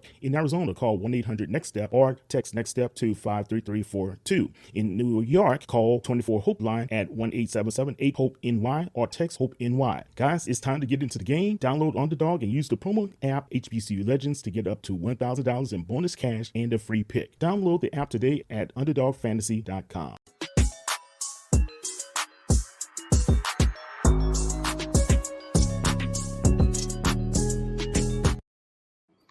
All right, HBCU Legends fans, as well as the Black Sports Insiders, I'm Kyle T. Mosley here to bring you some inside news on what's happening with the Honda Campus All-Star Challenge. And to be able to give us more insight into what's happening, we have here with us Miss Jasmine Cockfield, and she's going to be able to shed some light on what's going to happen down the 36th challenge, correct? Mm-hmm. All the way in Los Angeles, California. In LA. Man, you guys got to give me a plane ticket. I got to get to LA. Well, anyway, Jasmine, welcome to the show. How you doing? I'm good. It's so nice to be here. Thank you for having me, and thank you for having Honda. Yo, you're welcome. Look, the Honda brand has been helping out HBCUs. You guys were responsible for the Battle of the Bands competition that happened earlier this year. I think Mhm. Nick Cannon was involved Mhm. with that as well. Talk about what Honda's initiatives are to be able to assist HBCUs. Yeah, so thank you again for the opportunity to speak about Honda's commitment. I'm gonna start with that, right? So in 1989, the Honda Campus All-Star Challenge was started at Honda. So this program has been in existence for 36 years. A lot of folks know this as the HBCU Quiz Bowl. It is a Jeopardy style event for students. And so for 36 years, Honda has been having the thrilling 32 HBCU schools participate in the Honda Campus All-Star Challenge at the national competition. But then there are some qualifying competitions that happen in advance in order to get to the national competition. Oh, really? So that's, yeah. So this is the older sister program, which is the Honda Campus All-Star Challenge. And then the younger sister program, obviously, is the Honda Battle of the Bands, which was started in 2003. So those are the two events that have Honda's branding, right? But then there are also other extensive partnerships that Honda has had with HBCUs and HBCU organizations. So like the Thurgood Marshall College Fund, the National Urban League, we're a major partner with them. They're one of our groups that we support for the Business Executive Exchange Program. I had to think about it because they changed the name a couple of years ago, Okay. but it is the Business Executive Exchange Program. And both of those programs immerse HBCU students into real life work scenarios. And so Honda's happy to be, for them to be some of our external partners that we work with on the HBCU commitment side as well. Excellent. Well, I guess when I'm looking at Honda, of course, everybody knows the name brand as far as the vehicles are concerned and everything with power generation as well. But you guys have been entrenched for 36 years, and Mhm. that's been something that I guess most of the public is not aware of. Why is that commitment to HBCs? What do you guys see, and how are you guys helping to employ some of the people who may come from HBCUs as well? So I'm a graduate of the greatest HBCU on the planet. I'll start there. A graduate of the Jackson State University. Oh my Um, goodness, she's a tiger. I am married to a Morehouse man. Well, look, Um, you're great. Now you have my heart because I'm a Morehouse man. All right, now we uh, can continue on. Come on. right, we can continue the conversation. I'm a third generation HBCU grad. So my grandparents actually met at Alabama State in the 50s. Wow. So my legacy of HBCU started at Alabama State. So I always have a little special place in my heart with Alabama State. My mom went to Jackson State. I went to Jackson State, and I happened to marry a Morehouse man. So HBCU culture, obviously, for me, is near and dear. So I will say that one of the reasons why I look forward to coming to work every day is because of Honda's commitment, right? I told the story when I was, in the press conference for the Honda Battle of the Bands that I went from attending the Honda Battle of the Bands, supporting the boom, the best boom and the best band in the land, and Oh, Sonic Boom of the South, to leading the Honda Battle of the Bands. gotcha. And so that was a full circle moment for myself. But then also I had friends who participated in the Honda Campus All-Star Challenge. And that's one of the, things that we talk about now when I'm in my Jackson State group chats. They're like, oh my God, I remember HCAAS in 08, 09. So for me, it's full circle because, I used to support the events that Honda had. Now, from the side of the Honda perspective, let me tell you a couple of stories, right? A couple of success stories. So we have a Okay. student now, a graduate of Alabama A&M.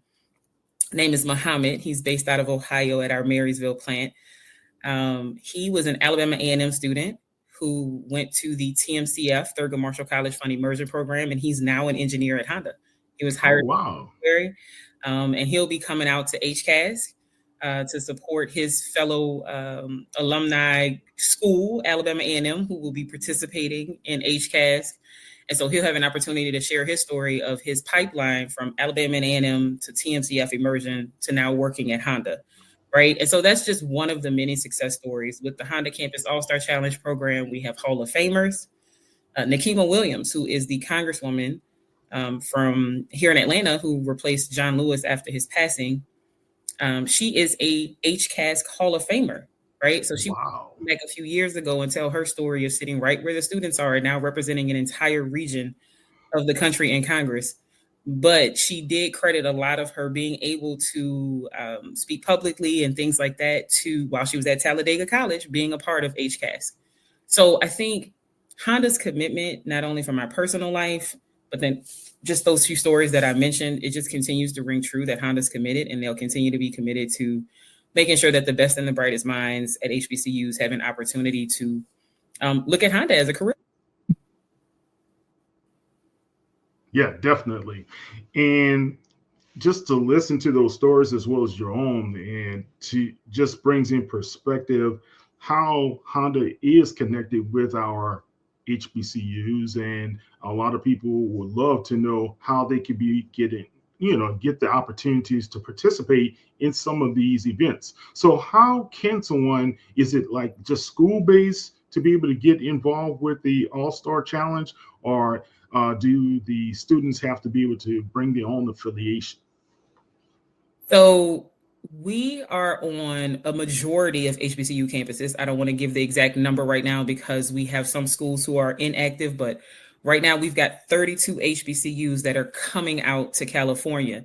So if you are interested in getting involved with HCAAS, you would have to ask your local HBCU campus from the likes of Alabama A&M, the Jackson State Universities, the Morehouse colleges. You would have to look into your student unions or your student centers and figure out, who's over campus activities, right? And figuring out how to get involved with HCAAS. We kick off in the fall, like everything else on HBCU campuses, and it ends in the spring.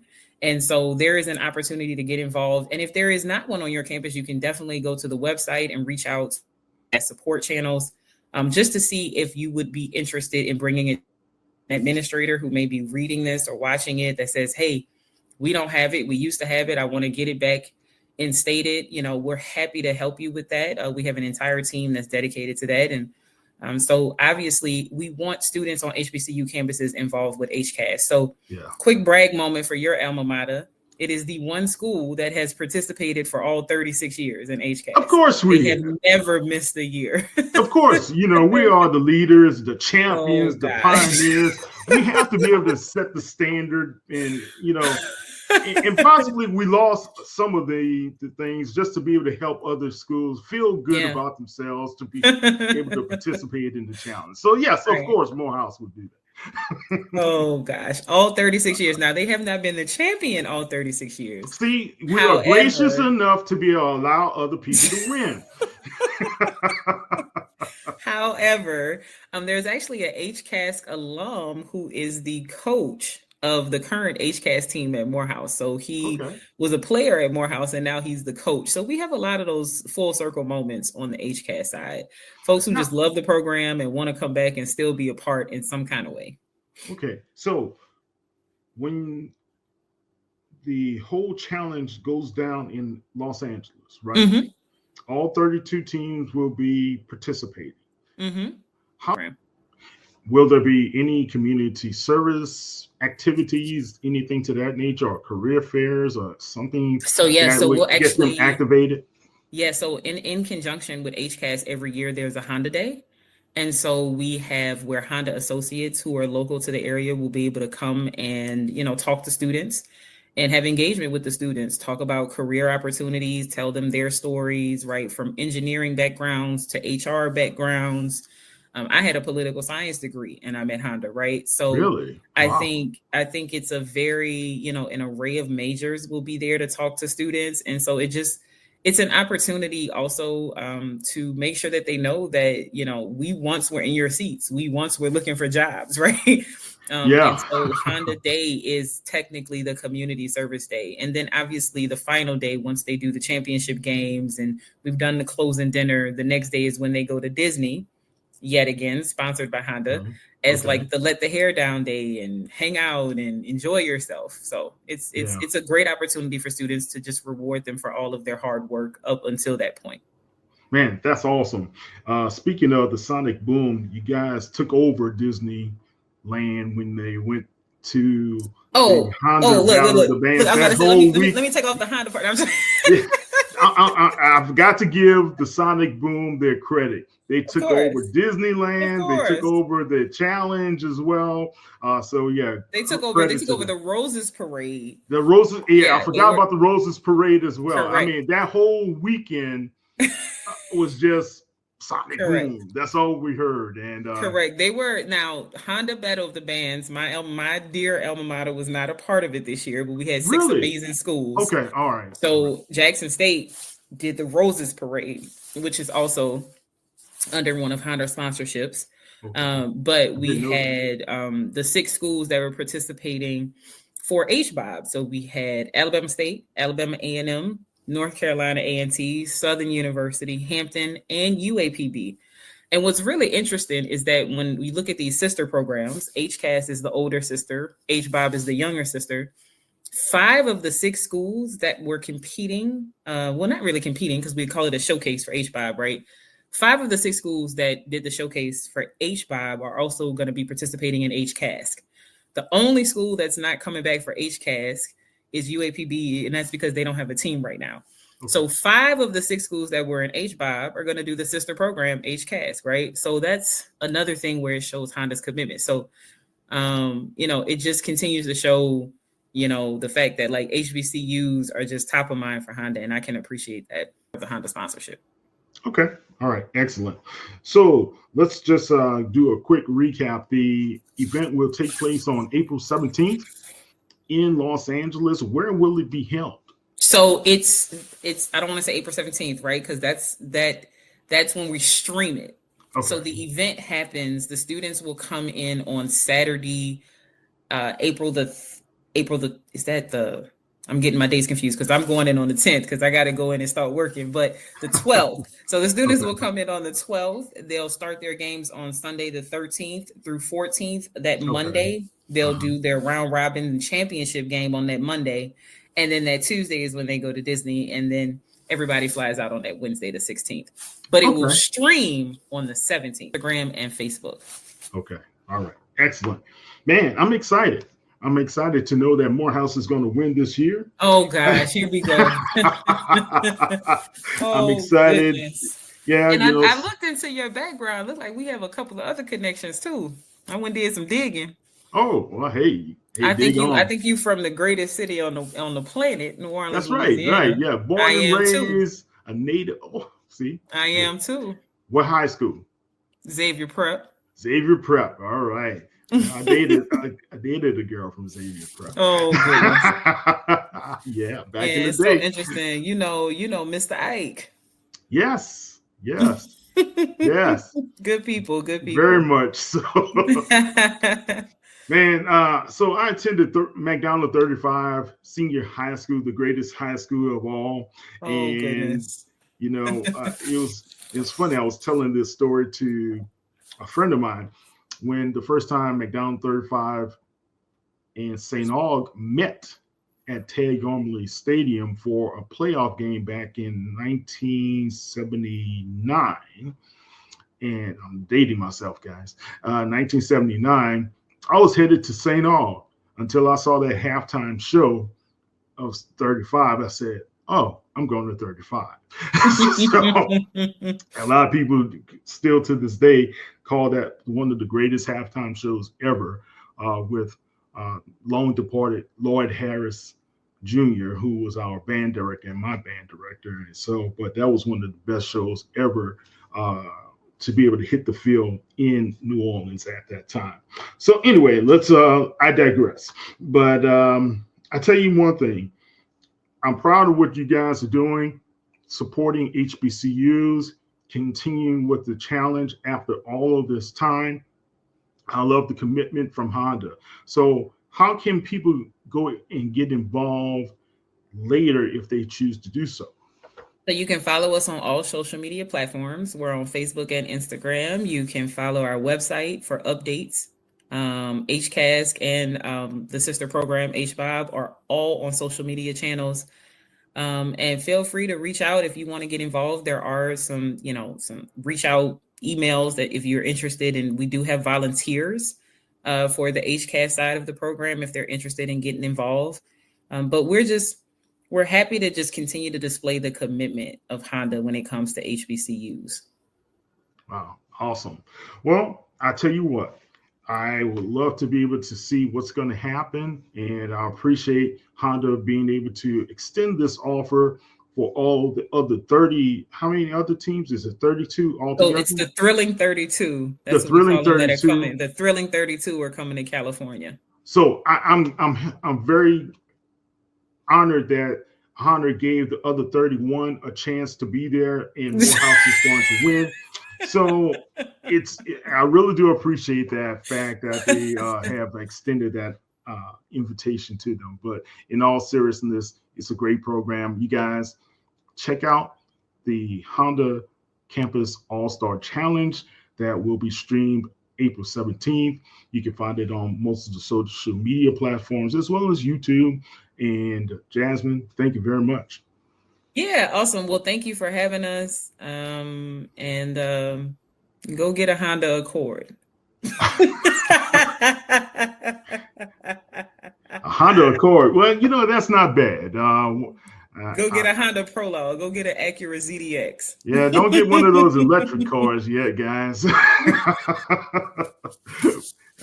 You get totally off the grid. But anyway, Honda keeps doing. Honda does have electric vehicles, so don't do that. They have some electric vehicles, right?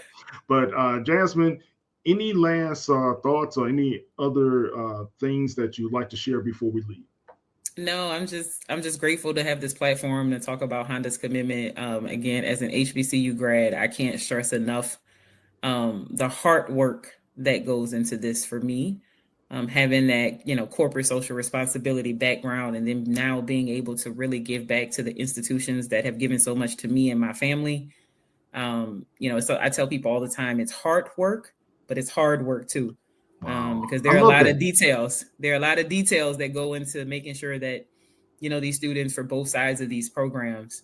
But I enjoy it, and it's what gets me up every day. It's what gives me the thrill to get up every day and continue to do this work. So thank you again for this platform. That's excellent. I love how you put that. It's hard work, but it's hard work. And guys, don't be afraid of a little hard work. It's not going to kill you. All right. I'm Kyle T. Mosley of HBCU Legends, as well as the Black Sports Insiders, here with Jasmine Cockfield. Jasmine, thank you very, very much. And guys, go ahead and support Honda's All-Star Challenge, as well as anything else with those Battle of the Bands. But they didn't invite Morehouse. I'm not going to take that against them, but for the Battle of the Bands. But I'm just kidding. All right, Jasmine, you have a good one, okay? I didn't say anything. I saw that look like. We're not here to discuss Morehouse band. Morehouse ain't going to touch the Sonic. I saw how you were looking at me, and I understood. I've been there. My 58 years, I understand that look. All HBCUs are invited to apply to be a part of the Honda Battle of the Bands or the Honda Campus All-Star Challenge. Okay, Jasmine. All right. The great thing about her, she's a New Orleans native, and she's part of Jackson State University, the national champions, and they did very well in this basketball round as well in the sport. Yeah. Congratulations to Alabama State and Southern University. Got to give a big shout out. Yes. Dr. Ross at Alabama State, big shout out to their men for the way they competed against Auburn was amazing. Yes, they did. Almost tied the game if Knox hit those free throws. So, but anyway, we'll talk about that later. You guys have a good one. Take care. Thank you. You're welcome.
Now at Verizon, we're locking in low prices for 3 years guaranteed on my plan. And you can get a single line for just $45 a month when you switch and bring your phone. That's our best price ever on unlimited welcome with autopay plus taxes and fees, guaranteed for 3 years. Because at Verizon, we got you. Visit your local DC Verizon store today. $20 monthly promo credits applied over 36 months with a new line on unlimited welcome. In times of congestion, unlimited 5G and 4G LTE may be temporarily slower than other traffic. Domestic data roaming at 2G speeds. Price guarantee applies to then current base monthly rate. Additional terms and conditions apply.